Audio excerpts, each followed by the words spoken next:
Welcome back, Howligans. Sorry it's been a little while for both Ryan and I to get back at you. As I said, Ryan's here with me. My name is Joe. We're bringing you Movie Howl, and this is a little different episode of Movie Howl. We're not doing a review of anything we've watched. We're doing a movie discussion today. We just wanted to discuss the general state of movies right now, whether it's streaming services, movie theaters, Hollywood, and what they are trending to do right now. Just kind of a general discussion as far as all of it. So this could be, I'm not even sure what exactly all we're going to talk about. We would really like to hear, after we have discussed everything, what you all think about some of this stuff. What do you think about where Hollywood is at the moment?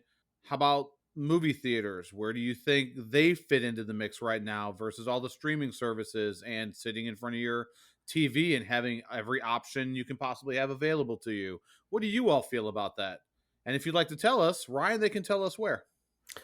They can tell you on Twitter at MovieHowl, and they can send us an email at moviehowl@gmail.com.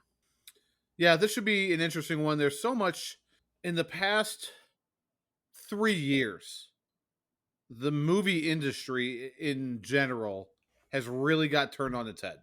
I don't, my personal belief, and I know what they're trying to do right now when they say, the Eternals exclusively in theaters or Venom Let There Be Carnage exclusively in theaters. They put this exclusive tag on it because they want people to go to the theater. And so if they say it that way, they feel like there's a better chance that, oh, it's exclusive. We have to go be a part of that because I want to be exclusive too. But my personal belief is it's movie theaters are done. At least movie theaters as we knew them growing up. Like I I went to so many movies in theaters. My dad was a big fan of movies. He and I, that was one of our things. And my friends, especially, late teenager, early 20s, we saw every weekend, like literally every weekend. We were going to the theater to what's out, what came out, what are we seeing, what are we seeing again. I just don't think we're ever going to get back to that. You had told me you and your fiance, my soon-to-be cousin-in-law, you just went and saw what was it, James Bond? Yeah. Something at the theater, and you were just shocked at how much everything costs now and the whole rigmarole that's involved in it again. It just doesn't feel, I think, like it used to. Yeah, we went to see No Time to Die, and I was surprised by how much it cost. That was the first shock, because I went to the movies a lot, and I had it's an AMC that's near me. So I had like the Stubs. I had Stubs when it first came out, whatever its particular set of benefits Mhm. was. And then they added the like $5 tickets on Tuesdays or whatever. And then I had the same thing through my cell phone provider when they kind of, there was some deregulation, which is why cell phone providers are able to offer you like free HBO Max and stuff now.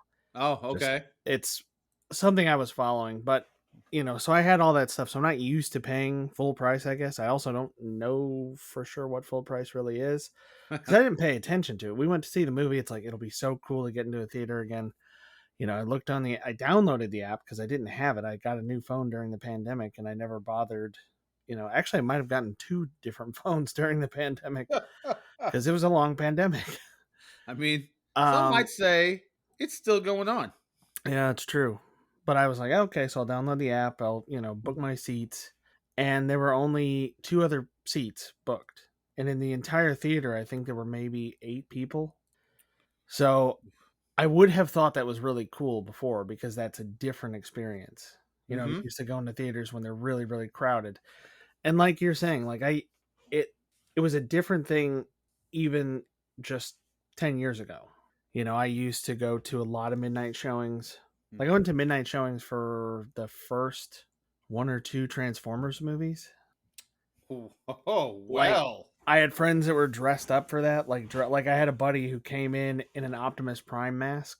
I was to say, what do you wear? Cardboard box? Like, what do you even dress up as for that? My God. Yeah, one of my buddies came in wearing an Optimus Prime like helmet before they were like before it was like no masks or Yeah, I whatever. got you. Sure. And I saw what did I see? I saw The Dark Knight. Okay. and there were girls there dressed up like Poison Ivy and other things, and the guys weren't really dressed up as much.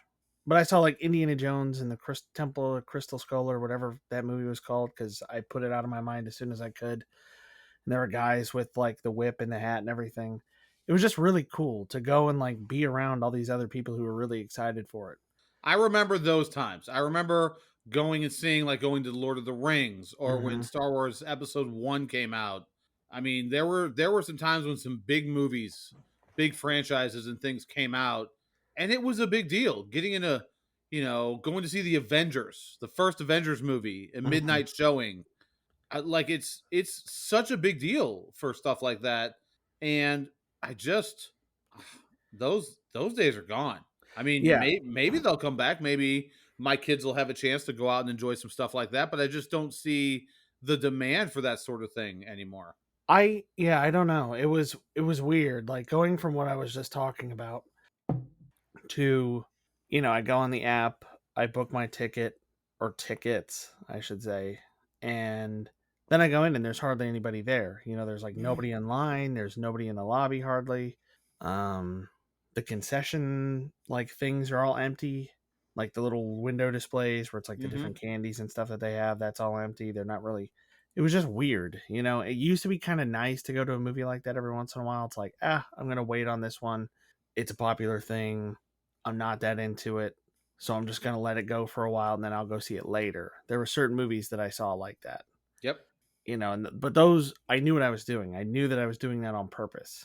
And it's just weird that I feel like all movies are like that now because the theater is always the same level of busy near me. There's hardly anybody there. And it even looks shabby now. Like it's clear they don't have the staff to maintain it as well as they did before. Like the bathrooms don't look as nice. Some of the lights are out, like in the signage outside. It's just weird.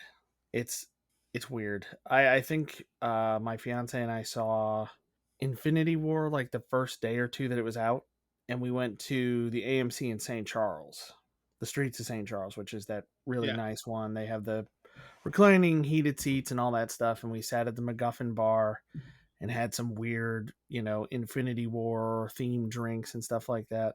And just went into this movie with all these other people who were excited about it. And I miss that.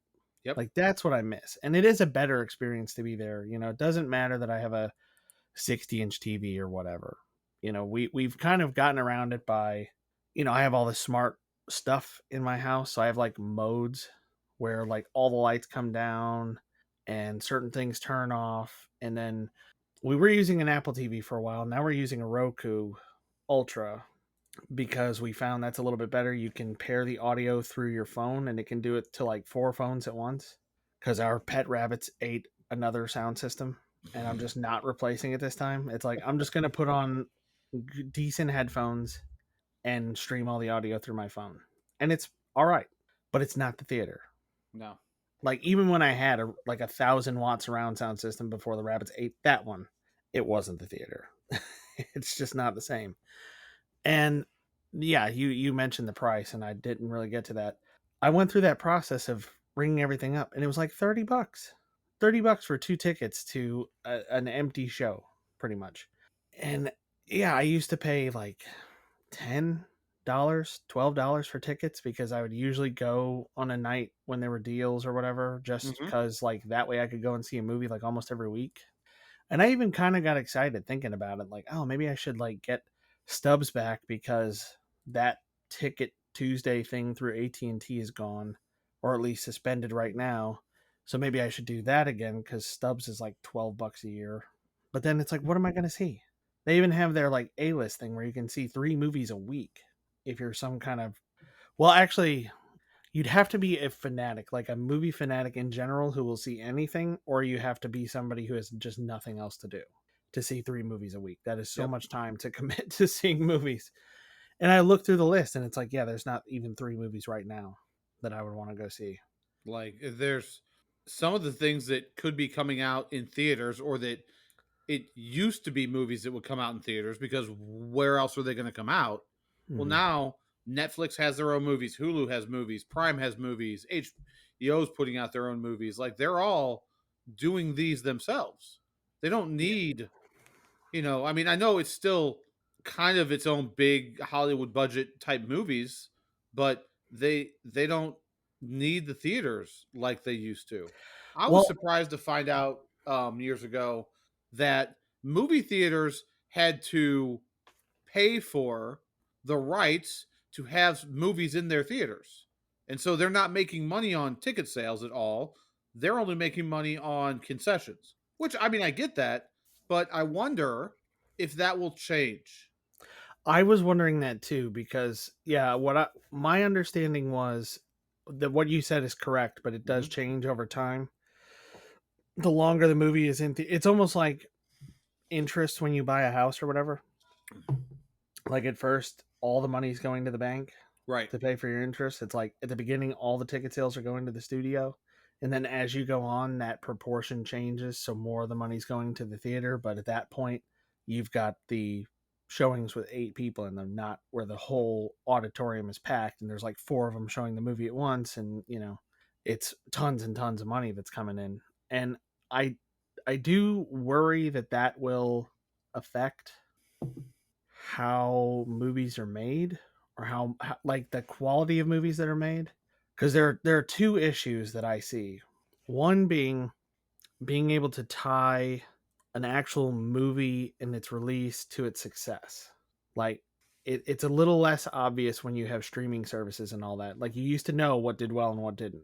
Got you. Sure. Like right now it's really hard. Like I'm seeing a lot of negative stuff from critics and fans both on the Eternals, but there's still stuff saying it's the number one movie in the world, which is probably true because nobody's going to theaters.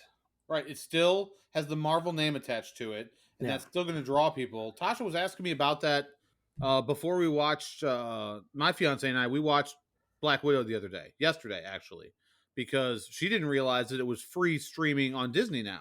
Hmm. And we were talking about how Scarlett Johansson, the whole thing, she was like suing the movie studio or whatever, Disney, whoever, about it not coming out in theaters. And I don't know the whole situation behind it. I don't know why she was doing it or any of the It relevant was, information. if I remember it right, it was because she was supposed to get a cut of ticket sales and the movie was supposed to be exclusively in theaters. There was supposed to be no concurrent streaming, which apparently Disney didn't follow.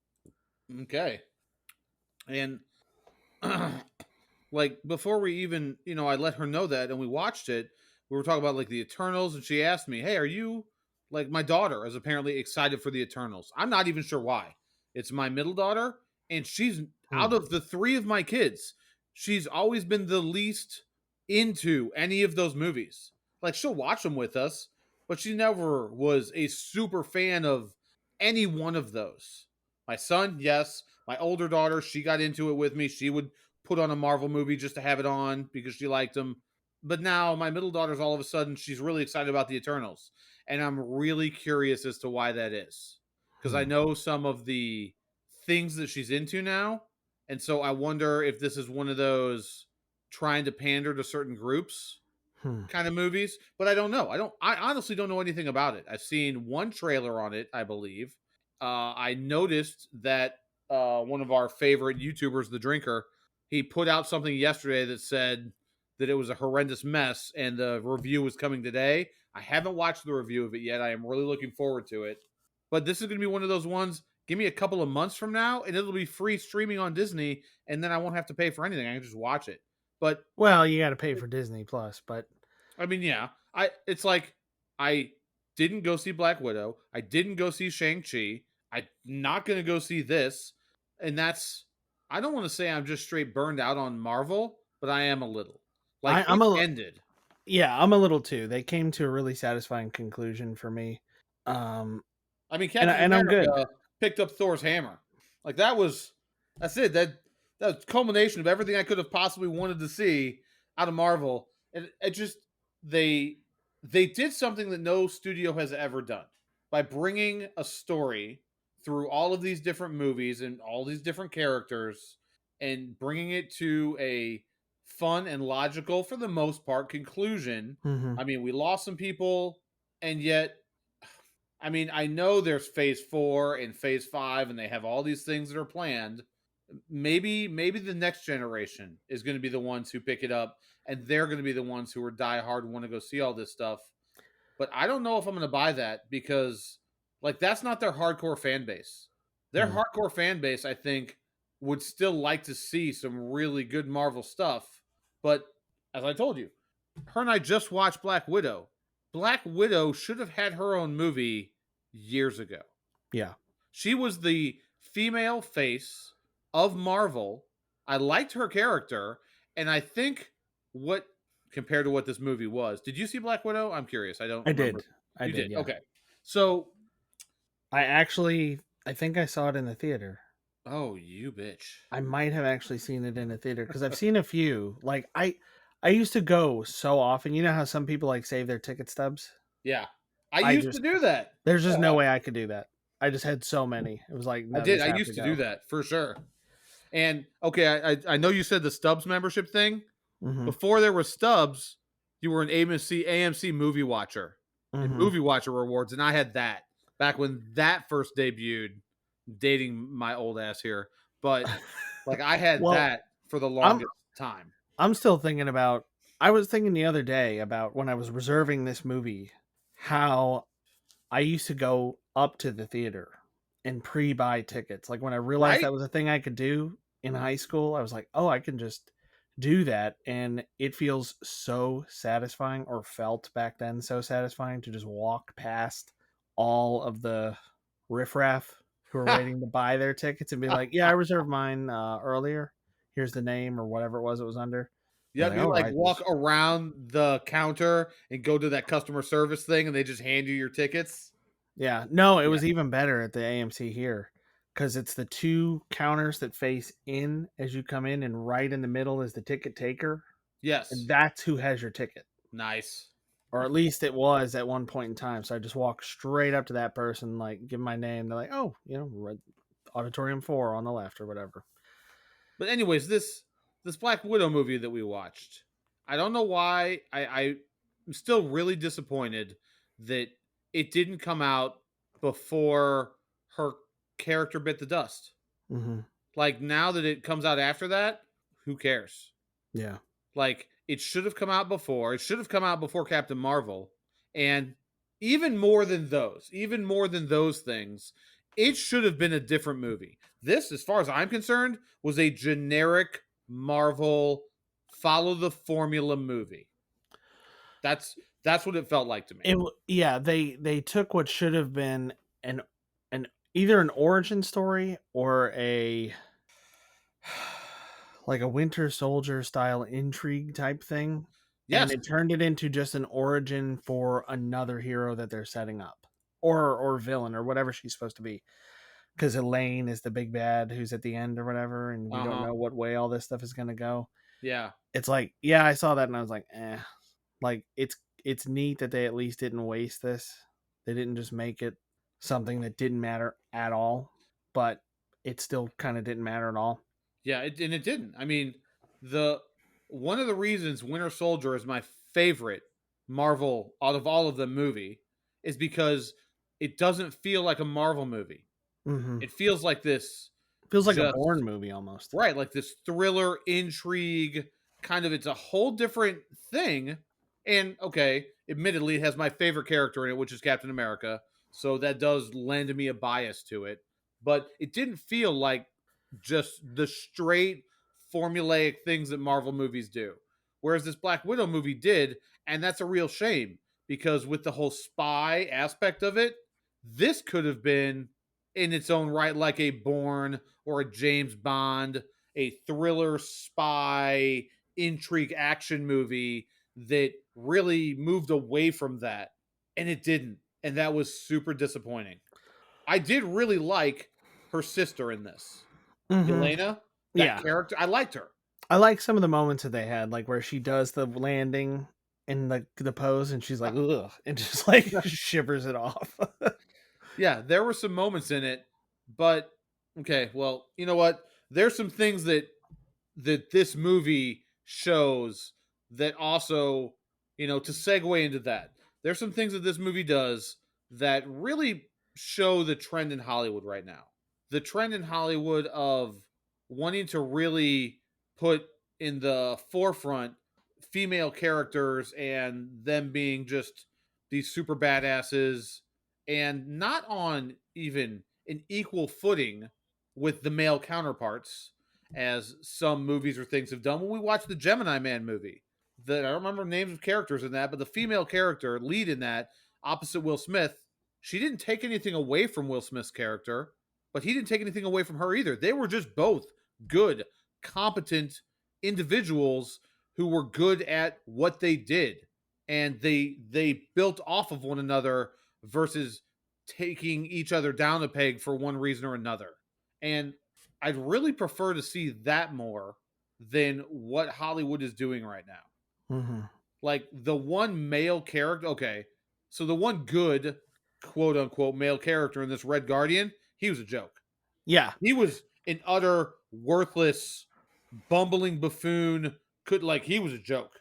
because he was Straight up. basically Captain America. And if he had been competent, there would have been no stakes. I get Right? that. I think that's why they did it.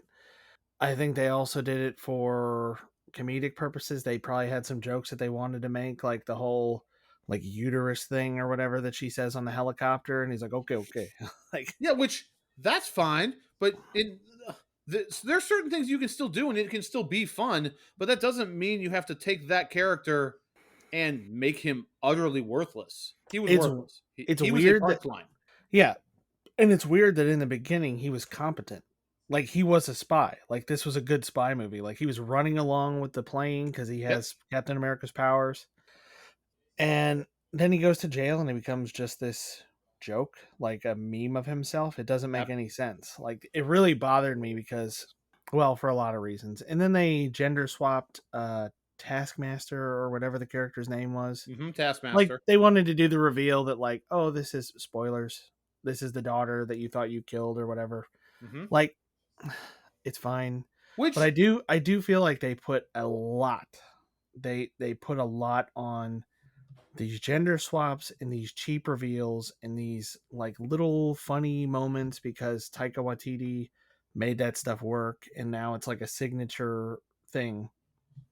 And they prioritize that like quotable moments and like little, like oh my gosh, I can't believe it sort of stuff over actual good storytelling. yeah, Which is something I think we've both noticed lately, like watching Blade and stuff like that, is they clearly have a vision for how things are going to go.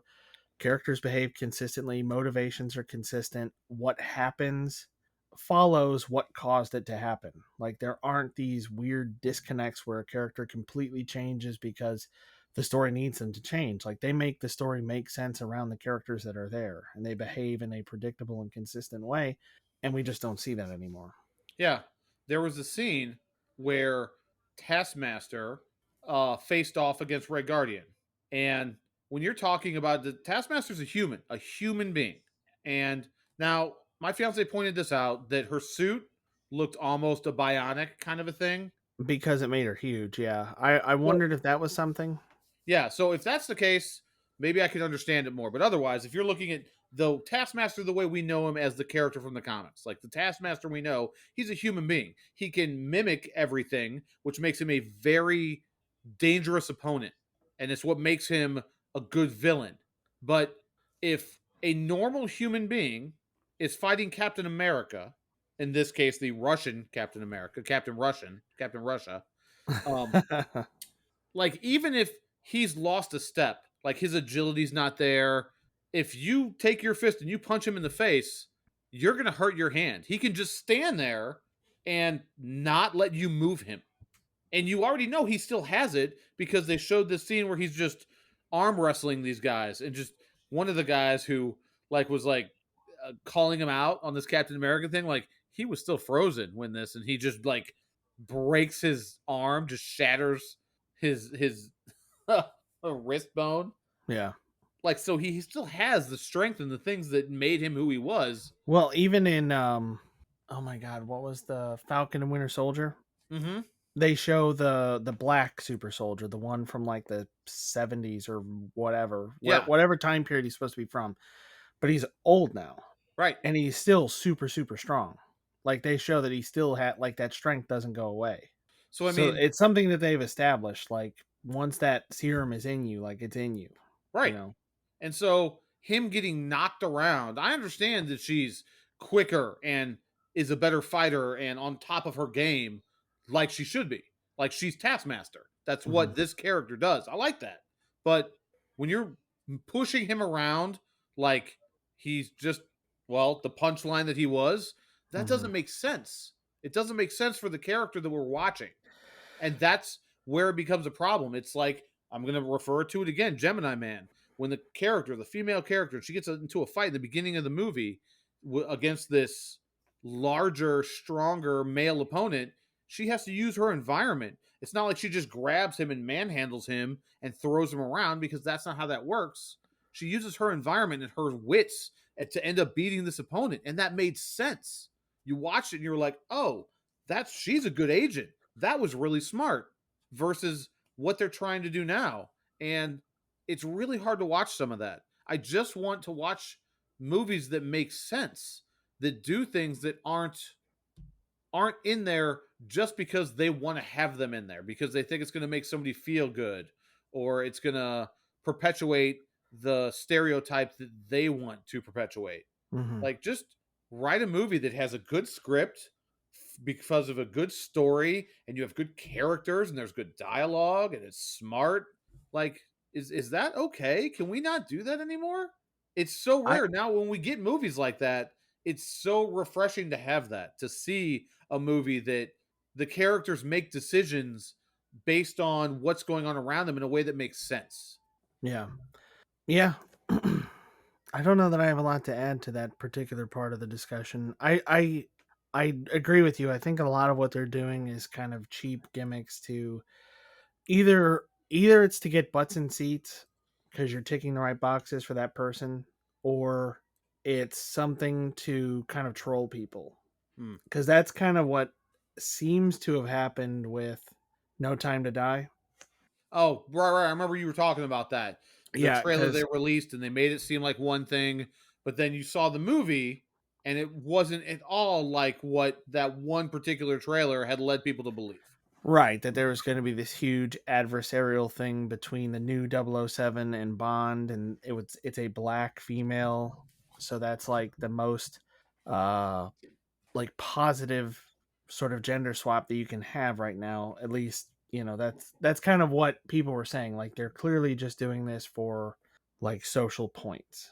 They're doing it just for the benefit of being seen to be a progressive company and things like that. So there was a lot of criticism behind that this is going to be another one of those things where they're either changing a character who we all know is a scumbag a little bit, right? I mean, Bond is a womanizer, a drinker, like he kills people, whatever. He's not a great person, but he's entertaining to watch. Yes. So I think a lot of people were worried that part of like the sort of reforming this character is this new 007 is obviously not going to be the same way. She's going to be very virtuous and whatever. But it wasn't like that at all. The new character was fine. Like they had a very like back and forth adversarial kind of thing to start with, the way Bond did with Q. Like the first time he meets the Ben Wishaw Q in that museum, they have this like little back and forth, and then they're like, Q 007, and they like shake hands, and then they're buds after that. They kind of understand each other. And these guys have that too. And I really actually liked it.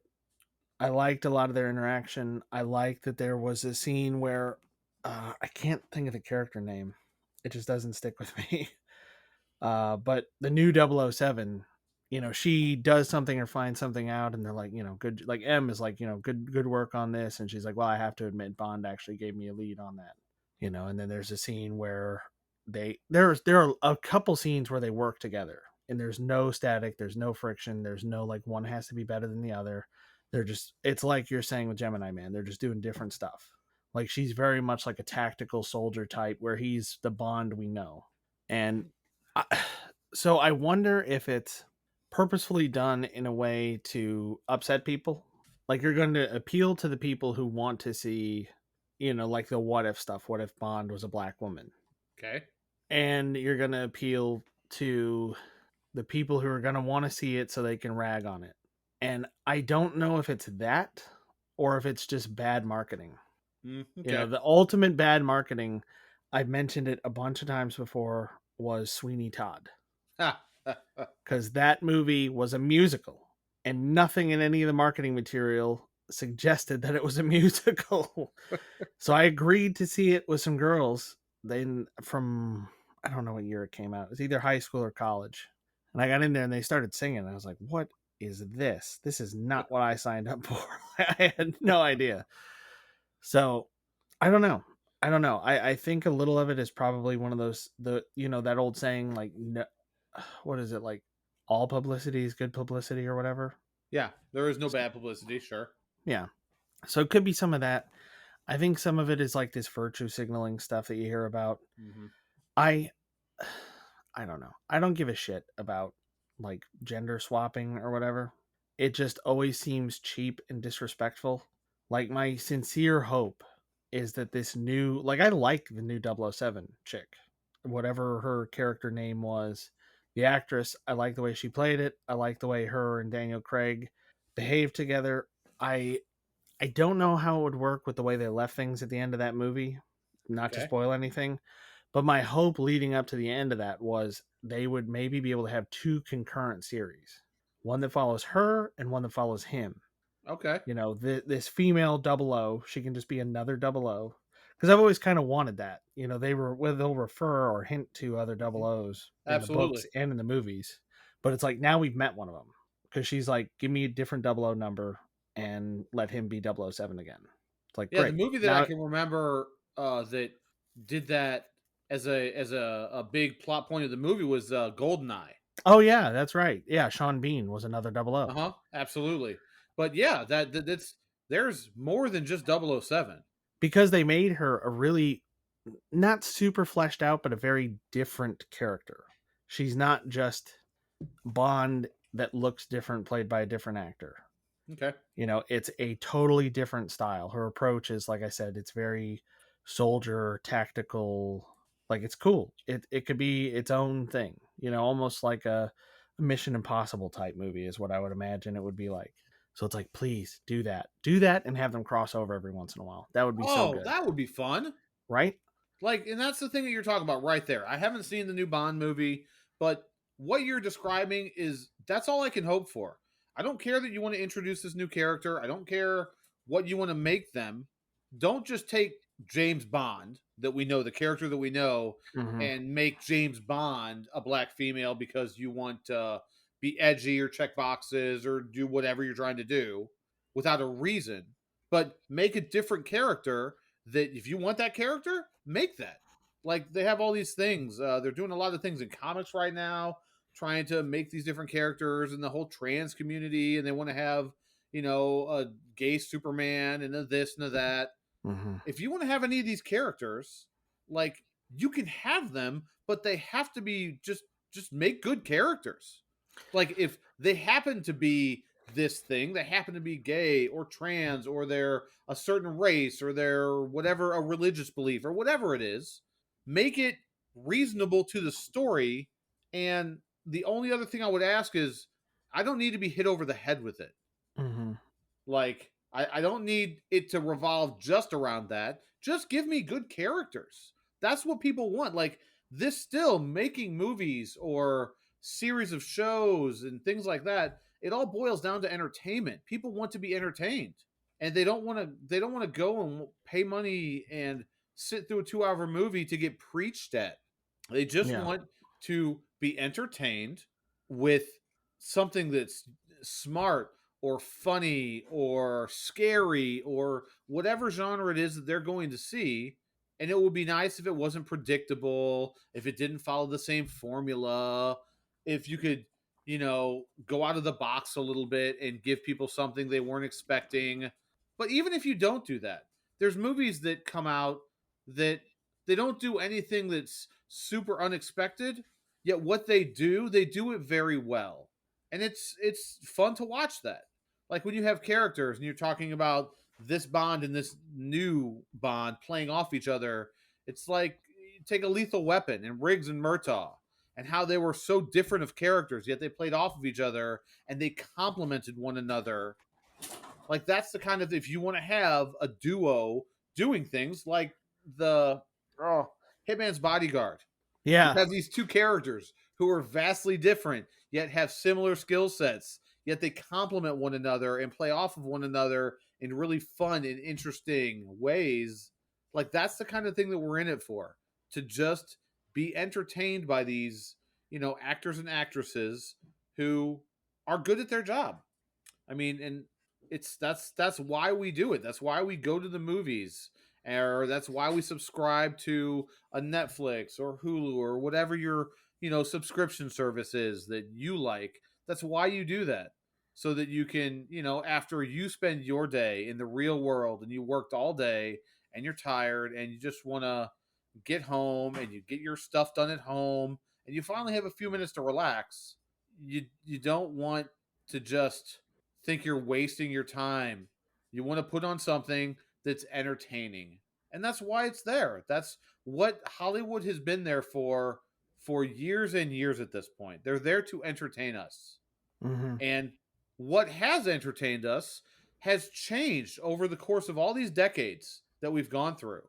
And there are movies that came out years and years ago, long before our time, that we could watch now, and they're still entertaining because good characters, good story. And yeah, maybe it doesn't have all the hype and the bells and the whistles that some of our movies have now, but they're still entertaining because they were done by somebody who cared about the property, whatever it was. And Yeah. that's all I It can ask for out of it Hollywood. it's kind of a different mentality, I think, that's happening now, from at least from what I'm reading from, different sources, articles, whatever. In the past, it seemed like from interviews that I've seen with people who've worked on comic books or worked on movies, like they used to have, because I don't know, maybe our younger listeners don't know this. When you used to buy physical media, you would get special features and things like that, where you could see like interviews with the writers and directors and whatever. Um, I like that physical media. and part of that would be, sometimes a discussion of like what they wanted to do with it, and some of them would be like, it was a really big honor to be able to direct a movie with this character that I've always loved, and I was really careful to be like a steward of this character, and it, it's almost like, there's a car channel I watch called Regular Car Reviews, Uh huh. and he was talking about classic cars, and he was in particular talking about one that he had, that he kind of had rebuilt and customized and whatever, and he was saying that he's going to sell it on. Like he said, like, if you are a true like car enthusiast, you realize you never really own a car. You're just its caretaker for a little while, and then it moves on to the next person. Even if And you keep it all of your life, eventually you die mhm. and it's going to go on to whoever is next. Right. And they and it I, not expressed in exactly the same way, but these people have kind of said like, well, I'm just the caretaker of this character for a little while, and I want to be respectful of its past, and the things that made me such a fan of it. Where I think a lot of writers now, again, based on things that I've read, things that I've seen, interviews, whatever, they're really focused on seeing themselves in that character. So I don't care if you cast somebody because they're really good at it. That's fine. But if you cast them specifically so that you can say in interviews, like, oh, look, we have this many of this type of person, or, I'm the director and I am of this religion, or I'm from this country originally, so I cast somebody of that same whatever Mhm. characteristic you're looking at. I just feel like that cheapens everything, because you're not going off who's the best to do it, or even who's the most accurate to the source material. You're going for whatever makes a particular person feel better. I feel like I'm totally going down a rabbit hole here. We could, and I agree. I think we need to steer clear of going down that particular rabbit hole because I could as well. I agree with you there. Like I talked about, I just want to see a good character. I do not all this other stuff. People are super hyper focused on gender and race and whatever orientation you are. They're hyper focused on that stuff right now, and we're starting to regress as a people with wanting to put people into certain groups, and they're doing it to say, oh, we want our own safe space, so we're going to self segregate our particular group of people but it's really the our differences are what make us great. And so when you can watch a show that brings you a different perspective and you can get really invested in a character that isn't doesn't look like you, doesn't sound like you, doesn't come from where you come from, and you can really be invested in that character, that's when some of the best moments of being entertained, that's where some of the best moments come from. I don't really know what to say in response to that. I think I guess what I would say is the reason we both kind of feel that way is we came up in very similar environments Mm-hmm.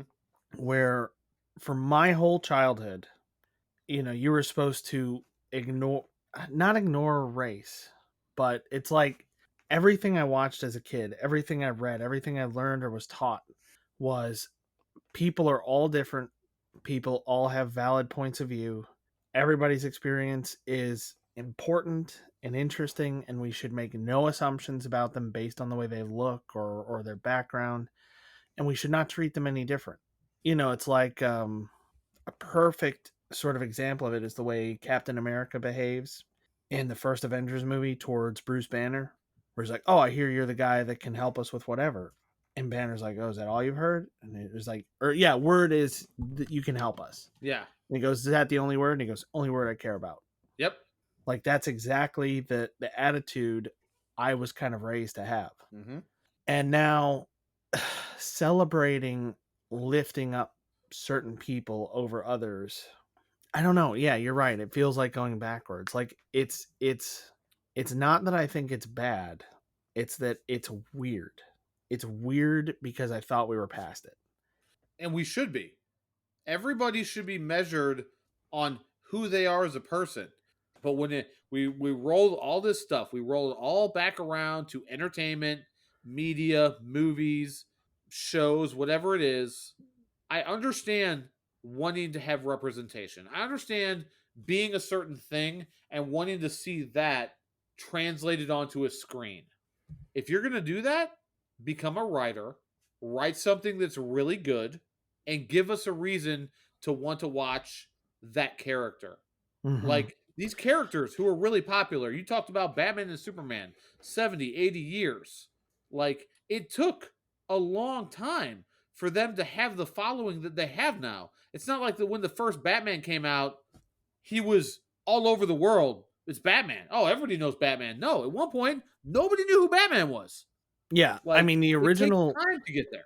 Yeah, Captain Marvel, which was the original name for what they're calling now Shazam, was Yes. more popular than Superman back then. He was kind of like I think the first superhero movie featured him, not Superman. Like most people would think it was Superman. I'm fairly certain that I'm telling you the truth here. I'm pretty sure I've read that. But yeah, it was an article talking about, that it's not the same characters that are popular all the time. They're talking about how Batman was, they made those campy Batman shows and movies in the 60s and 70s, and then the Tim Burton Batman happened in Adam West 89. forever. Yeah, and then the 89 Batman happened. And the Christopher Reeve Superman happened Yep. in 78. And then Really? Was that the year I was born? Christopher Reeve Superman? I'm pretty sure. Nice. But it was these things that kind of catapulted them to where they are now. They were surely popular before that, but it's like you can do that now. Mm-hmm. It's something, yeah, it bothers me that if you want representation, I understand. I want representation too. Funny enough, I don't like it when everybody looks, acts, and thinks the same. It makes for really boring TV, makes for really boring books, really boring comics. Like it's interesting to have people with different backgrounds and perspectives, Absolutely. but that doesn't mean that you should change a character that's been established for a really long time. And it's not even that I care. Like with I've read or heard um, that a bunch of the Eternals characters, the way they were cast, like they're not exactly right for what they're supposed to look like or what their background is supposed to be. I don't think anybody's going to care because I've never heard of the Eternals. Right. Before I started seeing stuff about this movie, it's like Guardians of the Galaxy. That was one that I've never heard of before. Nobody had ever heard of that except for super hardcore comic nerds, which Yeah. I think you're a bigger comic nerd than I am. I think you've read way more. I read some stuff back in the day, Mhm. but like I never really kept up with it. I like all that stuff, Yeah, I but don't keep up with it, but I will look for interesting stuff, and, like, graphic novels in particular, something that can be like a one and done deal where I'm not absolutely. spending $5 every I week or I whatever. just read one about Moon Knight. Yeah. I could read some more Moon Knight. I used to read Moon Knight, not graphic novels, but the comics back in the day. Dude, he's great. He's yeah, He's really good. Like, he's I just real read interesting. this little graphic novel with him. It was fantastic. I was at the library. I'm like, "Oh, I'm gonna pick up some Moon Knight. I've heard about him. He sounds." And I read it and was like, "Oh my god, this character's so good." I know I had Moon Knight comics. I don't remember much about them. It was at the same time I was reading like old X-Men, Doctor Yeah. Strange, stuff like that. I mean, I was pretty little. But it was really fun. And it was fun because the character was fun. He was crazy and just the stuff that happened in it was kind of nuts. But Yeah. you So we should move away from the whole race topic and the whole that representation thing, but it is something that's um it is part of Hollywood right now. yeah, and it bothers me because I think they're doing it for the wrong reasons. You know, there were movies that were very diverse in the past, but they didn't push it so hard. And it bugs me because it seems so disingenuous. You know, it bothers me because there are people who are genuinely excited about it because they've never seen somebody like them represented this way, but it's like, don't you see what they're doing? Like they're just cheaply recasting a character to get your money. They don't care about you. Yep.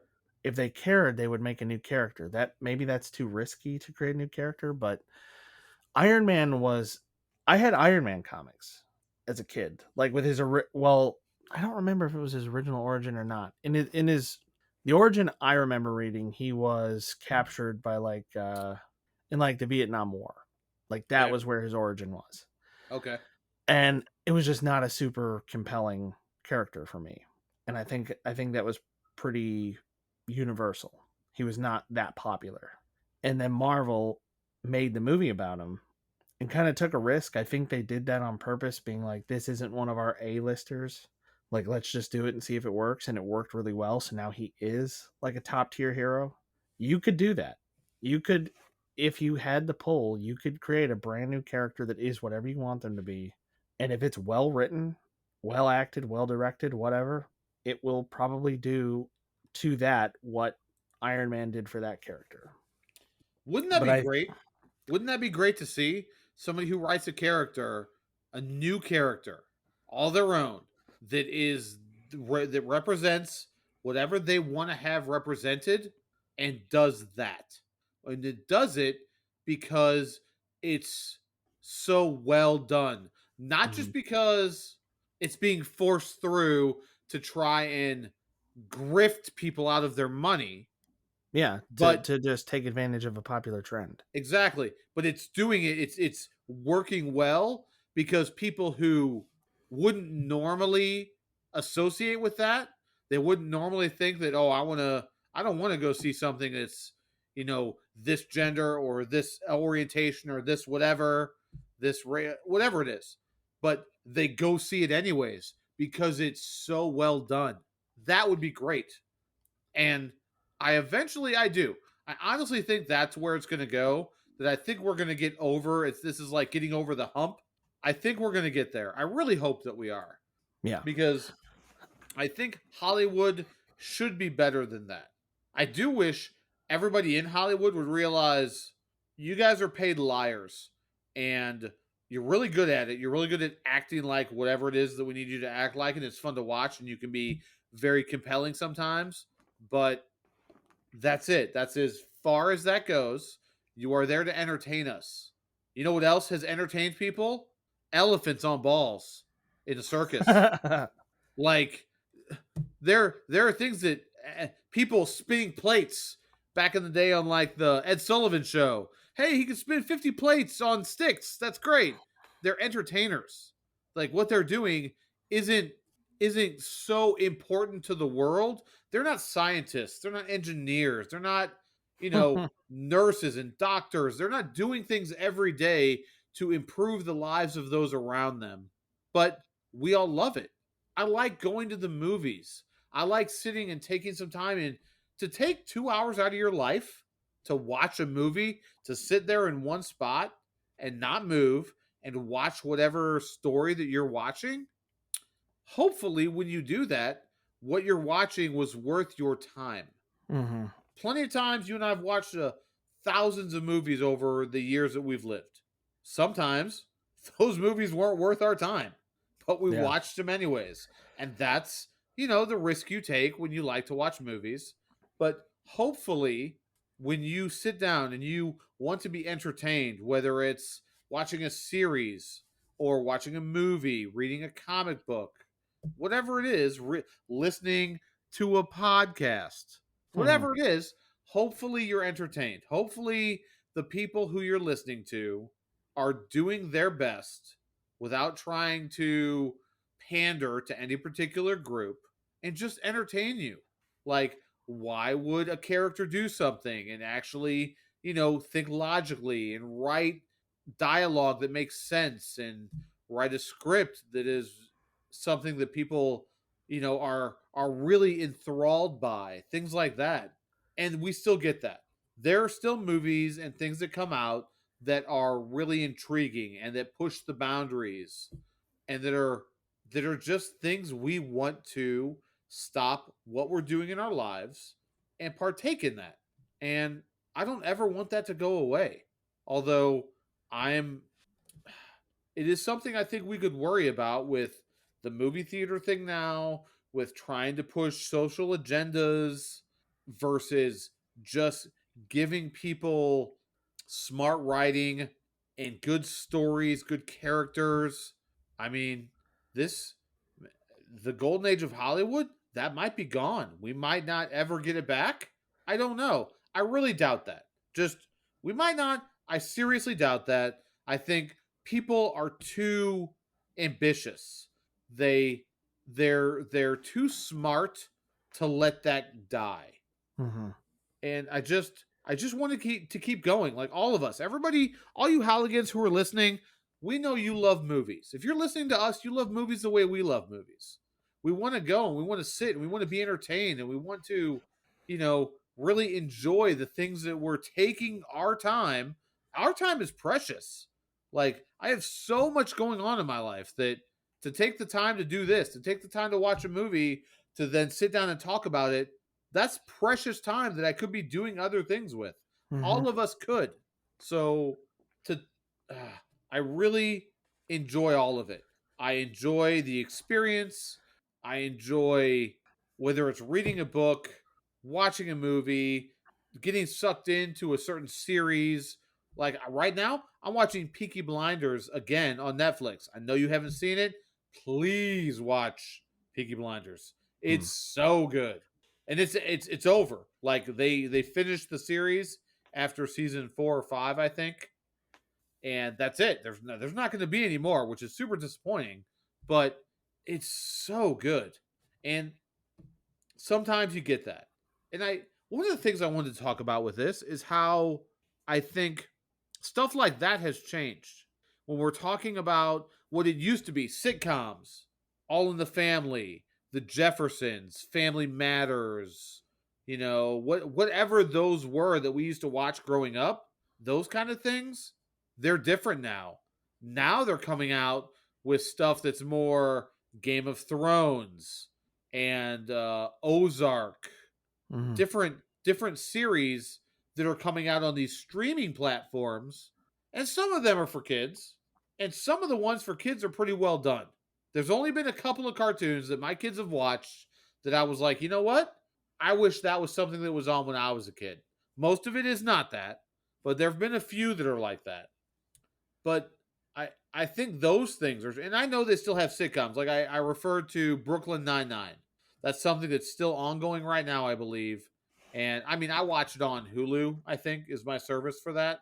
And it's a sitcom. It's fun. I really enjoy it. I enjoy the characters. But the things that really enthrall us right now are like this whole binge watching thing that's going on right now. You never had that before. It's a really in the past 10 years binge watching something has become.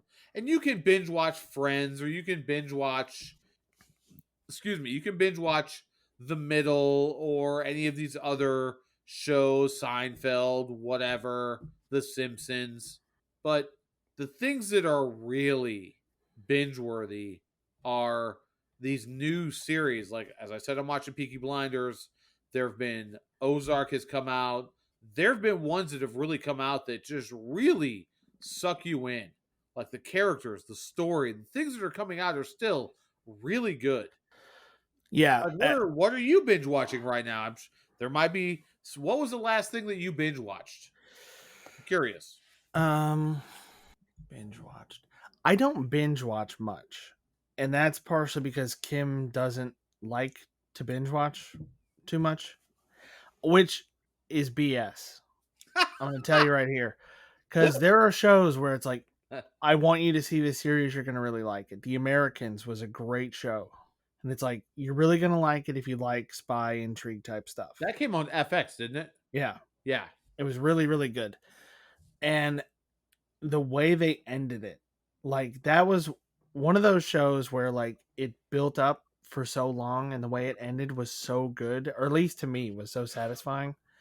It's like I could show her the last episode or two, but it wouldn't matter to her. Like it wouldn't mean anything to her. So I really wanted to get her hooked, and she's like, I don't like binge watching stuff. It's like, all right. And then I come home and she's watching like Law and Order or whatever for 8 hours straight. So yeah, you don't like to binge watch stuff, whatever you say. Um, the last thing I was really watching was probably Titans, the first season and a half or whatever. didn't you and her binge watch The Witcher? We did, yeah, in like a day or two. I'm like that. If it's good enough, I can watch a whole lot of it really, really quickly. Um, with Breaking Bad, I was like that. I remember I needed to study for a final, and I crammed just enough, and I knew that I had like a whole other season that was now available on however it was I was watching it, and I just wound up staying up almost all night, and I watched like half a season in one night. Like it's not okay. It's not good. I'm trying to avoid doing that kind of thing. Yeah. I guess I binged Falcon and the Winter Soldier a little bit. Yeah. I liked that show. I didn't like the sort of the motivations of the characters. They didn't make any sense. Like Falcon's behavior made sense. He just wanted to like figure out what was going on, like try to reason with the bad guys, the Flag Smashers or whatever they were Yeah. called. They just didn't do a good, for me where that show fell down was they didn't do a good job of fleshing out like what they wanted. It was kind of this thing of like we don't want to give back all the stuff that we got in the position that we're in because all these people are back, which that makes sense, right? Like if you just took on some new life because you're trying to like deal with the fact that half the world's population is gone for like 5 years, it would be really hard to be just expected to go back to whatever you're doing before. But at the Agreed. same time, they offer no solution. They're not like it's unclear what they're fighting for or what they're trying to do. I mean, it seems like maybe they're trying to like open up borders or make travel easier or commerce easier because they're doing some stuff that seems to be going towards that end, but it's difficult to say. I agree. There was never a clear this is what we want. These are our demands. Like Yeah. this is what we're fighting for. I agree with that. And then at the end, the whole like you need to do better, which became a meme, was the same thing. You know, this senator character point blank asks Captain Falcon, whatever you're supposed to call the new Captain America, because he Falcon still has. America. Oh, that's right, Falcon America. Falcon America, thank you. Which I liked the rest of it. I didn't like that the motivation and the demands were unclear, and I didn't like that at the end the senator's like, "What are we supposed to do? Half the world was gone. Everybody had to pitch in, and now half the world's back. How do we just like neatly put everything back the way it was without making anybody, sort of less than whole after this whole ordeal?" You don't. There's no easy answers to that. Right. There's no easy answer. And Falcon goes on this long rant and he goes, "You got to do better." Like pointing at him, like the guy's like, "I'm doing the best I can. What would you have me do?" And he's like, "You got to do better." It's not satisfying. Yeah. I mean, I think they were trying to go for a Steve Rogers style, like motivational thing, but they accidentally made such a complicated scenario. It just didn't work. but the rest of the show was great. Um, God, why did I even talk about that? So Although the we were just shows, talking about what we've binge watched, and I well, think it's just changed now. yeah, I was going to go into that. I think something that's sort of an interesting trend is that shows, it's almost unusual that a show has inconsistencies like that.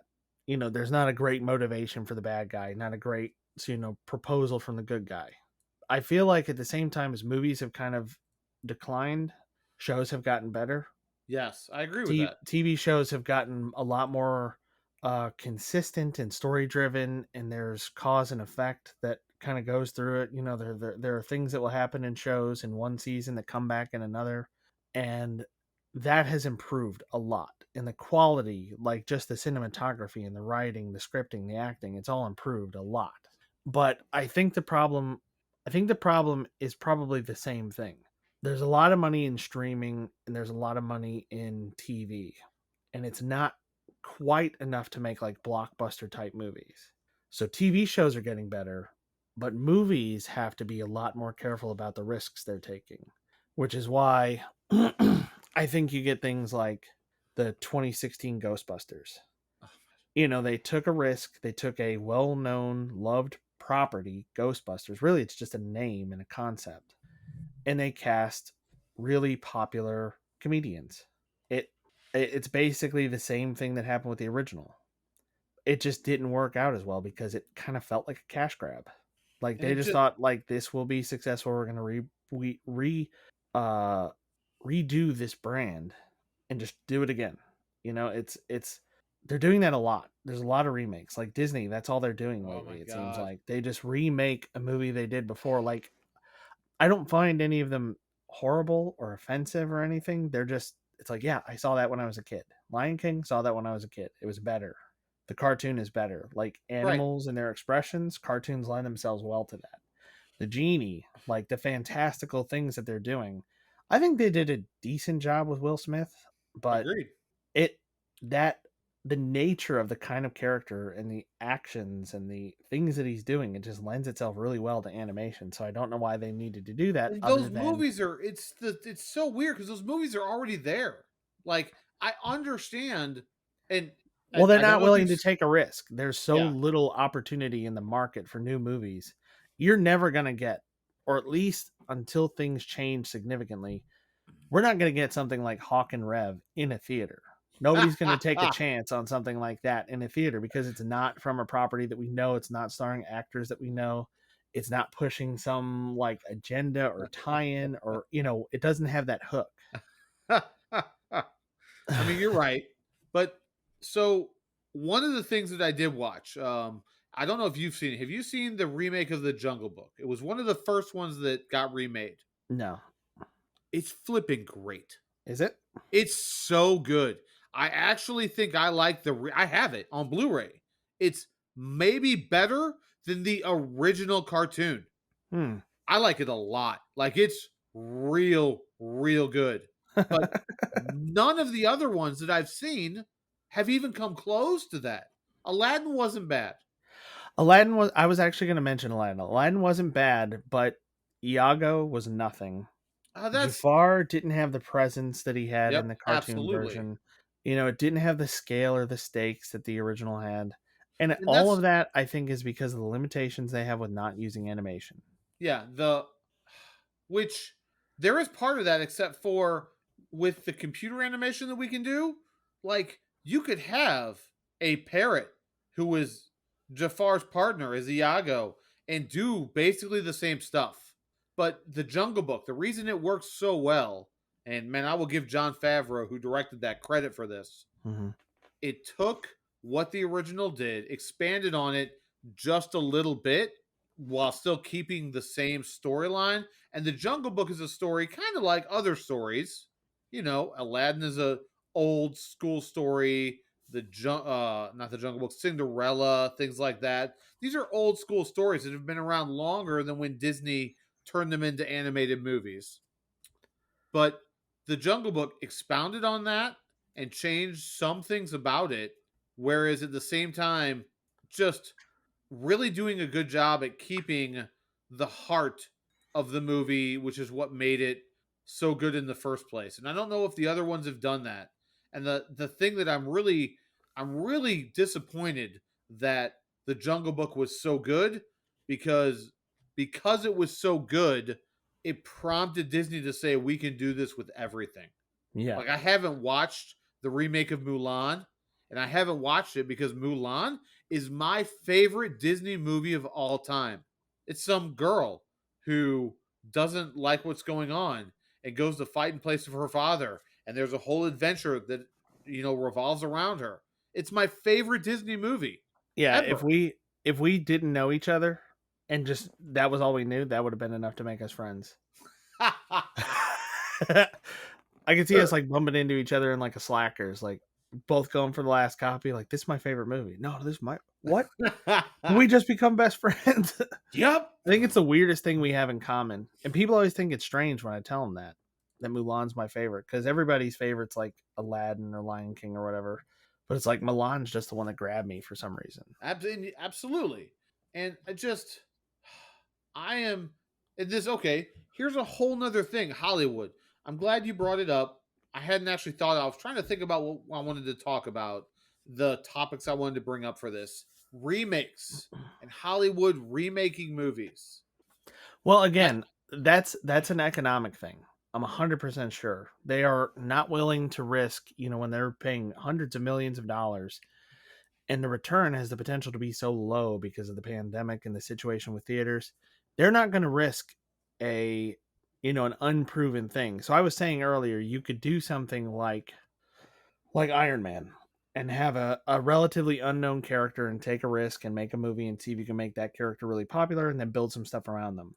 It's a similar thing to what uh, WB and DC Comics did with Green Arrow and the Arrowverse, because got that it. was not a super popular character, and they made a show. They kind of screwed him up because he doesn't really act like him for the most part. He doesn't act like his comic book counterpart. You had to bring it back to Green Arrow. I did have to bring him back to Green Arrow, but it's the same sort of thing. Like, they made that character a little bit more popular, and they built like a universe around him. Uh, I would say the Arrowverse kind of sucks now. I just don't really like it. Arrow got pretty bad, Flash got pretty bad. It all got pretty bad as far as I'm aware. I've heard that what is it? Legends of Tomorrow is still pretty good, but I don't know. But it's one of those things where it's less of a risk on TV to take a less popular character, but I Yeah. think it's getting to be more of a risk to do something unproven with a movie. So we're getting two Ghostbusters remakes within 10 years. One that starred, was the same thing. It was the Ghostbusters concept with really popular comedians from the time, and that one flopped. And now we're going to have this new one that continues on with like Egon's grandkid or something. I Yeah. don't know, Something like that. and they're going to discover some of their stuff, and it actually ties into the old one, so they're getting the nostalgia better. Like, the mood and the feeling of it is very Stranger Things, so hopefully it's going to be better. But it's still this thing of like, they're not trying anything new. You're not going to get like a new movie that blows you away like the Terminator or something like that, because everything has to be tied into something else that's proven, so it's safe, so it's a good investment, because there's hundreds of millions of dollars at risk. Yeah, but I mean, one of the issues that I have with that, and I I disagree with one of the things you said, the fact when you brought up the pandemic with the remakes. Remakes have been happening long before the pandemic. Well, I think that But you're right. remakes dominated, but now they're like, that's it. That's all there is.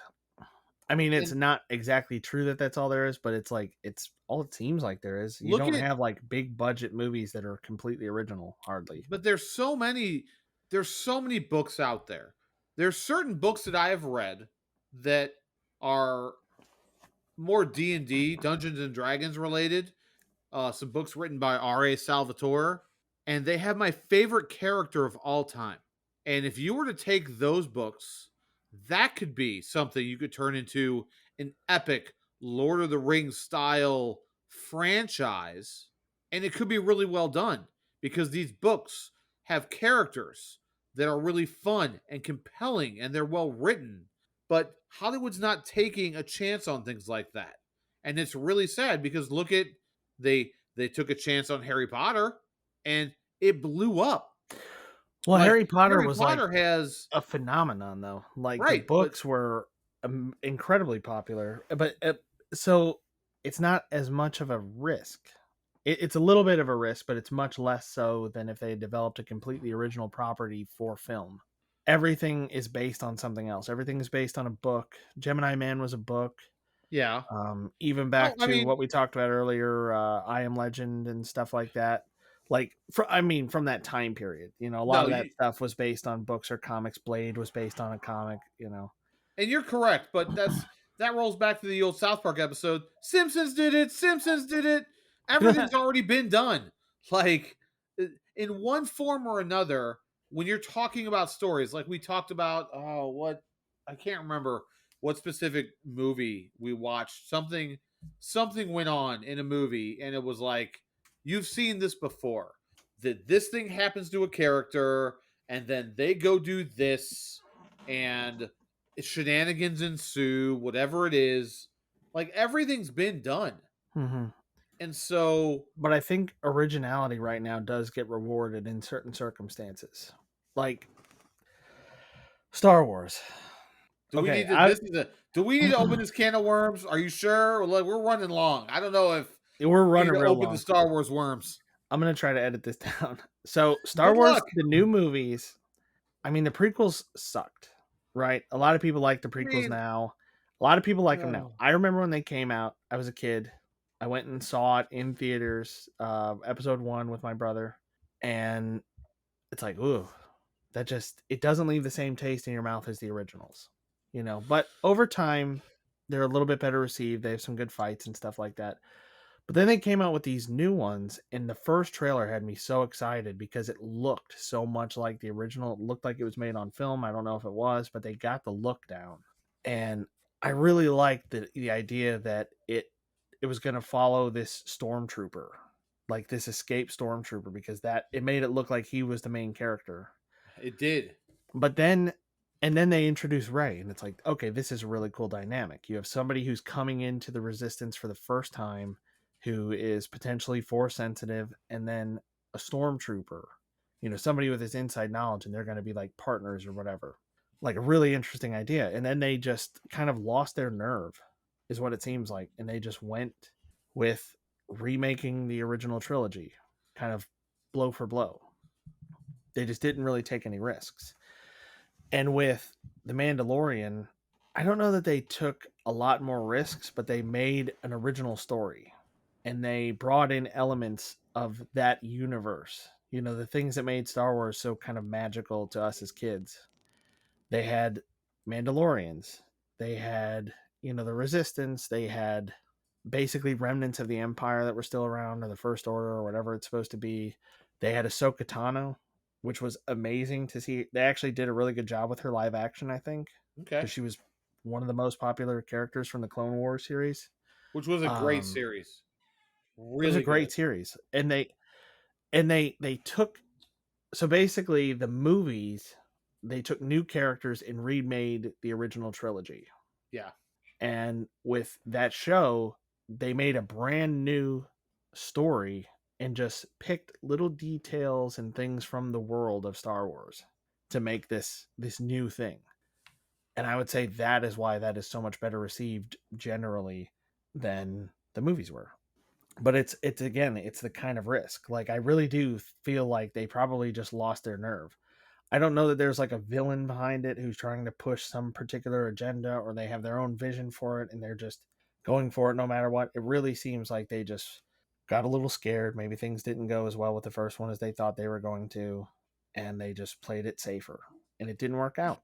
I think that's unfortunately, and I know Hollywood is a big money making industry, but sometimes that's to a disservice.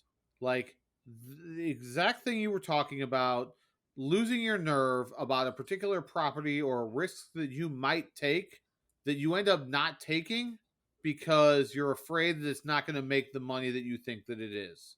And Mm-hmm. because you've invested so much into it, you're not investing, a couple $1,000,000, which I mean, we say that a couple $1,000,000, like, Like we like I have it could to throw ever imagine around. having a couple $1,000,000 as it is, anyways. But Like that's not a big investment versus the hundreds and hundreds of millions of dollars that get invested into these movies. It's just I don't know. It's almost sad that that's what it's about. And I understand that. I understand when you put in a certain amount of money that eventually like this money comes from somewhere. Hmm. And so whoever, whatever organization is fronting that money, it's not wrong for them to want to recoup that money. It's not wrong for that. They should be able to get back on their investment. But as anybody who has ever tried anything knows, you have to try and try and try and fail and fail and fail sometimes before you get it right. And that's the nature of kind of the free market. That's how Hmm. that works. And when we get away from taking a risk, you just end up with the Star Wars that we have right now, which is the Star Wars that most people just hate. Like I grew up and Star Wars was it. Like I was so excited. I couldn't even explain to you how excited I was for episode 1 and beyond when those were announced and released, the whole 9 yards. I was a huge Star Wars fan. Right now, I just don't care. I don't care about any of it. I didn't watch any of the Mandalorian, Oh, mainly because the Yoda, stupid baby Yoda memes were everywhere, and I was already over it before I even saw it. Like I don't it's care. yeah. I there are a lot of. I think we have a mutual friend who might have turned you off because of her obsession with the Baby Yoda thing. It was trust me, it wasn't just that. Like they were, Because he was everywhere. He's still kind of everywhere, yeah, he and is. I'm just over it. It's a really good series. I'm a little bit upset that you let that turn you off of it. I think you should give it a chance, but if you don't, doesn't bother me. It's okay. It's that did turn me off of it, but the fact that I'm over Star Wars, I just don't care. I Yeah. just don't care. I I I don't was think anybody who was helming Star Wars in the past 20 years has cared about it the way that it needs to be cared about to make this universe something great. Like I read I read books. There were so many things that has been removed from the canon that yeah, there all were these different books, books and things that I comics, read all that were sorts of stuff. amazing. Like this author, Timothy Zahn, wrote books directly following episode 4, 5, and 6. Immediately after those, involved all the same characters Luke, Leia, Han, everybody we knew. And the bad guy for those, he was my favorite. Better than Hmm. the Emperor, better than Darth Vader. And he wasn't even a Jedi. He had no powers. He was great. I Well, love that bad guy. and another thing that they did with the new trilogy is they kind of reset everything. Yeah. Like you're talking about following on. It felt like they just had to redo everything. Like, oh, we have to go get Han back. He's back to being a smuggler. Oh, we have to get Chewie back. He's just with him. He has no real bond with anybody anymore. Leia's not with him anymore. She's doing the same stuff she was before. They just kind of reset all of it. And Luke wasn't there because if Luke was there, I get. I don't know. I don't know why they didn't have Luke be there. I guess it's that he would have taken too much of the spotlight, or some of their conflicts wouldn't have made sense if you had somebody with his experience or whatever. There are probably a lot of reasons why they did that. They wanted to put the spotlight on a new character, but it doesn't make any sense. It doesn't make any sense to have all this development over the course of the three original movies and then the extended universe stuff, and then just go, yeah, nope, he's back to being a smuggler. She's just back to being a resistance fighter. Whatever. Yeah. The fact that Hollywood being afraid to take risks, that's just a whole nother thing. We really need to try and wrap this up. Like we could discuss any number of these things. And maybe we can save this for some other different discussion episodes that we're going to do. But for right now, I've had fun talking about a lot of it. Holligans, as always, we're really curious as to how you feel about all this. How do you feel about what do you think is going to happen with theaters versus the streaming services? Why do you think, you know, people watching movies in their homes is just going to be better than going to the theater anymore? I mean, hell, people have straight up theaters in their homes now. Yeah. They're doing that kind of thing, but it's still not the same experience as going to a theater with hundreds of people you don't know who are all passionate about this one thing that you're watching, and you're all excited about it, and you've never seen it, and moments in movies happen and people freak out about it. Like, that's a thing. And I don't know if we're ever going to get that back. So all this different stuff, all the stuff we talked about, whatever you all feel about it, you know where to hit us up. We already talked about it before. So hit us up. Let us know what you think about it. But I'm going to try and cut it because there's so much more I could talk about. Yeah. And like we could just Ryan and I could literally just discuss any of this all night long, and we're not going to. Yeah. There's other things in the world to be done. Maybe we'll split this up into 2 parts or something. I don't know. How we might be able to. It's pretty long. I do want to mention one thing that gives me a little bit of hope. I really liked Dexter, apart from the way it ended. I said that earlier, right? No, I didn't bring it up. you did not say anything about Dexter. Okay. I really liked Dexter. I did not like the way they wrapped that series up. It was very unsatisfying. It was very inconsistent with the character's motivation and the things that he had done. Because that was one of those shows where they did a really good job of having everybody act like themselves. You know what I mean? Like, Yeah. everything they did was consistent with what we knew them to be like until the very end. And I can kind of see why they ended it the way they did. But they're bringing it back. It's apparently already back. I heard about that. And it's called Dexter New Blood. And it's a Showtime exclusive. It's the first thing since Dexter ended that has made me consider subscribing to Showtime, because I don't care about Ballers or whatever else I think is probably a Showtime exclusive. I think I watched a couple of some seasons stuff on there. That. It was okay. But the thing that makes me extra excited, apart from the fact that the trailer looks pretty good, is I saw a couple of interviews with Michael C. Hall. Like, read some stuff, saw some stuff where they were saying like, why now? And he was like, well, we had some ideas, we had some scripts, we had whatever, and none of it felt worth telling. It's the same reason I've heard they didn't make another Austin Powers movie. They had some ideas, but they're like, I don't love it, so let's just not do it. Okay. And he was saying, like, we're doing it now because we have an idea worth telling now. Like, we want to give people a better... He said it in an interview, with Stephen Colbert or something like that. Okay. He's like, we want to leave a better taste in people's mouths, basically. He makes a joke out of it. But, like, they understand that they didn't end it well, and they want to try to do something better to, like, satisfy the fans. And I kind of like that. And I like that they waited, like, 8 years to come up with an idea worth telling. Yeah, I felt that about... there's certain movies. There's other... whatever. But there's certain things that when it ended, I said, I don't want to see a sequel to this just to push it out. Yes. Take your time. Give me something great that will be just as compelling as what I just watched. Like Blade and Blade 2, because you're absolutely right. Blade was great. Blade 2 was great and also more fun and more serious all at the same time. Yeah. Like it just really did a good job expanding on everything that the first one did great. And so many movies do that. They sequels like, what did we do great in this one? Well, let's just double that. Yeah. And it'll be better. No. Like not Marvel. how that works. Oh, people love these little lines, these like one-liners. Let's just do all of that all the time forever, whether it makes sense or not. All right, Halligans. As we said, I could talk about this all night long, but I'm not going to. That is it. All right, Ryan, we can call. Is this a listen or not a listen? If you're a masochist, yeah, listen to this. Hell yeah, that's right. And if you're here, sorry. If you've made it all the way through, if you know what, you're a trooper. We appreciate it. Hit us up. Let us know what you thought. Until then, I've been Joe.